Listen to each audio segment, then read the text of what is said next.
Jadi kalau kita praktekkan, Bapak sekalian, itu luar biasa efeknya ke badan. Termasuk ya, ada yang baca mungkin postingan saya di Instagram berkaitan dengan air kelapa tua dan air kelapa muda. Itu Masya Allah, Bapak sekalian. Komposisi dari natrium dan kalium pada dua air tadi itu sangat-sangat sempurna. Lebih baik dari air isotonik manapun yang ada di muka bumi ini. Atau mungkin dibuat manusia, maaf. Apalagi ditambahkan dengan ya sudah ada glukosanya, sudah ada mineralnya, ya, dan zat-zat penting lainnya yang ada di situ. Yang ternyata, coba Ibu sekalian, jamaah sekalian, kalau Anda pernah nyobain air kelapa tua sama air kelapa muda, rasanya beda loh. Rasanya beda. Jadi air kelapa tua itu kalau dirasakan secara keasaman jauh lebih light, dia ringan dibandingkan air kelapa muda yang agak cenderung lebih asam. Ya kan? Coba lihat gasnya juga. Ya ternyata emang air kelapa tua itu secara komposisinya dia lebih tinggi asam aminonya. Saya tidak tahu di Australia apakah banyak abang-abang yang jual kelapa tua atau abang-abang yang marut kelapa, kayaknya nggak ada. Ya. Kalau di sini kan banyak nih, Ustaz Abdullah, Masya Allah. Jadi di sini tinggal kelapa tuanya, kalau kita ambil airnya gitu kan, beli air kelapa tua gitu, itu kadang-kadang nggak usah beli sama mereka. Kasih aja sama dia, Masya Allah. Dan daging kelapanya itu adalah lemak yang kalau kita kenal sebagai santan yang bermanfaat untuk jantung. Nah sayangnya, lemak itu kan kita kita parut kan, diparut, kemudian dicampur air sedikit ya atau tidak gitu kan, lalu dimasukkan daging ke situ, maka jadilah rendang. Tambah dengan bumbu kan.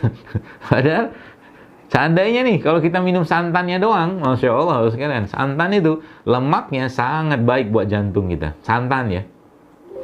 Jadi kalau Anda minum ya mungkin kopi-kopi atau apa gitu, sekarang beberapa sudah mulai tuh susunya pakai susu santan, coconut milk gitu ya.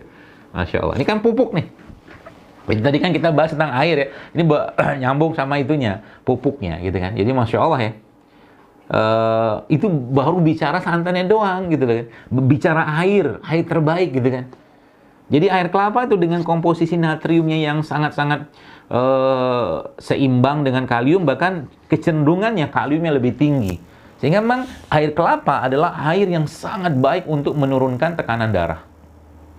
Ya, menurunkan tekanan darah, terutama air kelapa yang muda. Jadi kalau udah tua kan lebih tinggi asam aminonya.